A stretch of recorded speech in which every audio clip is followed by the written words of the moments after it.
Hey guys, what's going on? InsidiousSwede back again here for another YouTube video, and today I am bringing you my first ever episode of my Ask Swede video podcast series.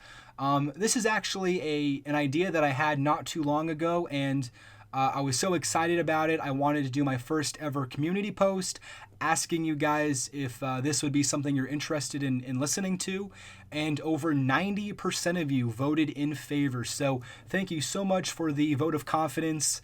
And before I get into the topic at hand, however, because I know a lot of you are interested to hear my thoughts, I do want to break down a little bit about what this series will be about, considering it is episode 1.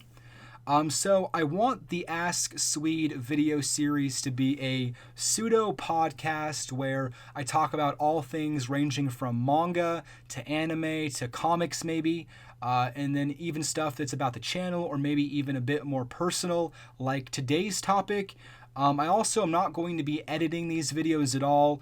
Like most podcasts, I don't want to, go through the video and take out parts that I don't like and keep parts that I do. I'd rather have it just be undoctored. It's also going to save me a lot of time, something that I've lacked over the most of 2018 so far, and a big reason to blame for why I've made less content this year.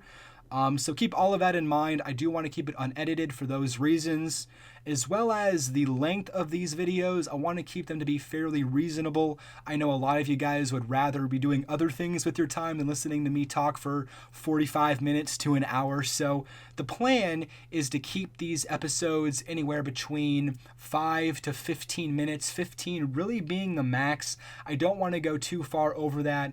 There may be some situations where that occurs, but more often than not, like 5 to 10 is going to be the average.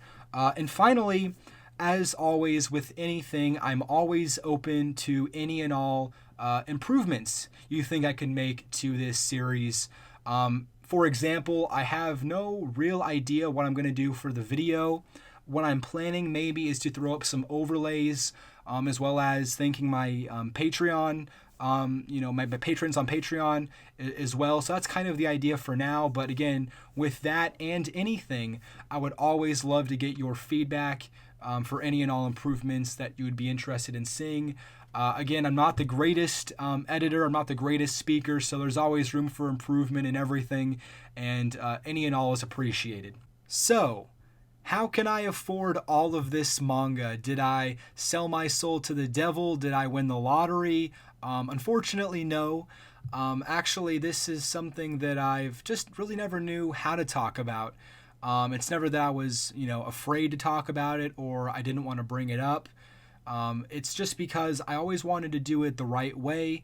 I knew that I didn't want it to be like a video where I was walking around my neighborhood talking about it, so I actually got the inspiration for this series because of this question, which again is my most frequently asked question.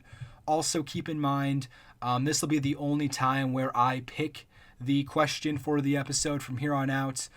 Every episode will use a question from one of you with, again, the hashtag AskSwede attached to the end. But let's get into the story, shall we? I've wasted enough time. Let me take you all the way back to when I was about 7 or 8 years old. I knew that I was going to be a collector at heart. Basically, then I was collecting trains and Lego. But it wasn't until about 10 years old that everything changed for me. At the time, my mother was engaged to somebody who had a pretty big movie collection, and I was very impressed with it. I was very honestly kind of inspired, and I already had that collecting gene in me. So seeing him with his big movie collection at 10 years old, I decided that I wanted to collect movies, although it became very apparent very quickly that I preferred video games. Ever since I was given a Game Boy as a young kid, I've been a fan of gaming in general. The first game I ever got was the original Super Mario Brothers, the remake done for the Game Boy Advance. And from there, I've always been a gamer, but I never really had too many games to my name. That wasn't until about 10 years old, like I said, after getting inspired to collect movies, I transitioned into gaming. So because I had no money to my name, I was going out to thrift stores, to Goodwills, Craigslist deals, anything I can find on eBay for dirt cheap. And essentially, I spent a lot of my free time with my allowance that I was given, well, earned, I should say. I spent it all on video games. And keep in mind, this was literally right before video games took off, right before the retro video game boomed. This was back when I was 12 years old. And so to keep it in perspective, I'm 21 now, so that was 9 years ago. That's when everything began, kind of started getting really, really crazy. But right before then, I was collecting a ton of stuff for dirt cheap. And, from there, I just amassed a very big collection. I was getting games that were being sold online for $500 3 years later for $5 at a garage sale. It was absolutely insane. So, to be honest, I kind of got lucky. And again, to bring this story full circle, I've told this one before, but my friend lended me when I was about 14 years old. I had a very big video game collection at that point. I would say over 1,000 games, which I guess now, considering I have 2,000 volumes of manga, isn't that impressive. But again, I digress. He lended me a random volume of Naruto. It was during the Chunin exams right before Shippuden started. And I remember reading that volume and being blown away with how good it was. I loved the characters. I loved the story. It really opened me up to a brand new world, and really it opened me up to what manga was, because before then, I never read really at all. Never any comics, novels, nothing. Unless it was for like a school assignment. I was somebody who played video games and played sports. That was my life. But at 14, after reading that volume of Naruto, everything kind of changed for me. So that day, after finishing that volume, I went down to a local comic book store, and they had a very small section dedicated to manga. And while I was there, I asked the clerk, hey, what would you recommend? And she said, hey, we have Death Note. It's a fairly new series. I've heard it's really good. You should check it out. So I bought volumes 1 and 2 of Death Note that day.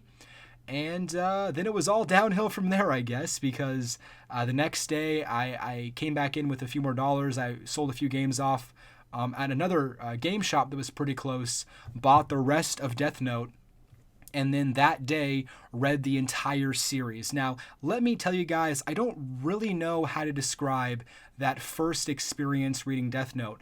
I've never really had that since then, but I was so engrossed with the story of Death Note. I was so in love with the characters, the world, the plot. It just drew me in like nothing had before. No video game drew me in that much, no song, no movie, nothing. It really was a very unique experience, and I knew from then on I wanted to read more manga. So at 14, I was almost 15 at this time, I was like, you know what? I want to collect manga. I was kind of getting burned out on gaming anyways and collecting games. And to be honest, I was kind of very lucky. When I decided to sell off my retro game collection, it was at the absolute peak of the retro video game craze. And I spent probably about half a year selling off my entire video game collection for top dollar. The same video collection that I bought, or video game collection that I bought as a young 10, 11, 12-year-old for a couple bucks here and there for really cheap games. I was buying like 20 or 30 games by the crate for like $10. It was absolutely insane what I was getting for deals in my local area.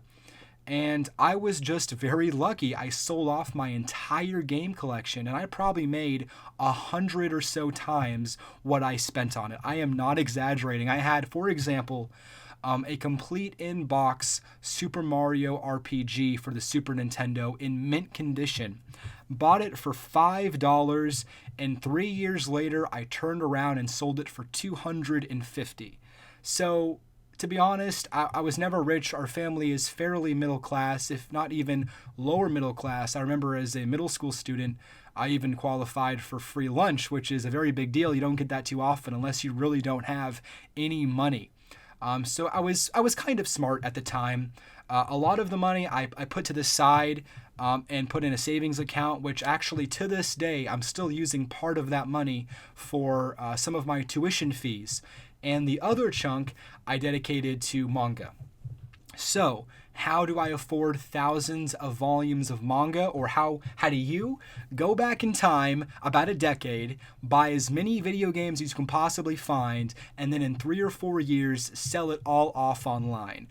Because that's what happened to me. I just got really, really lucky. I was a fan of gaming. I just got inspired to collect one day. I picked it up. I went to the thrift stores. I spent a lot of time researching good deals, learning about video games, what's valuable, what's not, what you need to look for. And then when I was kind of burned out on gaming, I got lucky. The market was really, really hot for retro gaming, and I sold everything off for more than I could have ever imagined. And, whether or not I'm an idiot for spending a lot of that, well, most of it, to be honest, on manga is, totally up for debate. I know I'm an idiot. I know I buy too much manga, but that's the story. For any of you who have ever wanted to know how I afforded all of my manga, it was because of luck. It was because of my passion for collecting as a young kid that developed into a real hobby as a preteen into my teenage years, manga, and now here I am at 21 with 2,000 volumes, and almost all of it was from what I spent as that young kid with my allowance money on those games. It just worked out perfectly. It was the perfect storm. So it's hard to be able to describe it any other way than that. That's how it happened. That's what it is. Maybe you we're hoping for a different answer. I'm not too sure. I know a lot of you guys have over the years sent me comments or theorized how I can afford all of my manga, but that's it. That's the honest truth. If you ever want to know more about it, or if I didn't cover something you think I should, let me know. But I think that's going to do it for my first ever episode of my Ask Swede podcast. So thank you guys so much for listening. Again, this is definitely in a very experimental phase of this channel, of this idea. So let me know about what you'd love to see differently. And as always, if you're looking for an idea for me to talk about, let me know down below in this video or in any other one from here on out. But anyways, guys, thank you so much for listening. But anyways, guys, until next time, my name is InsidiousSwede. Take care.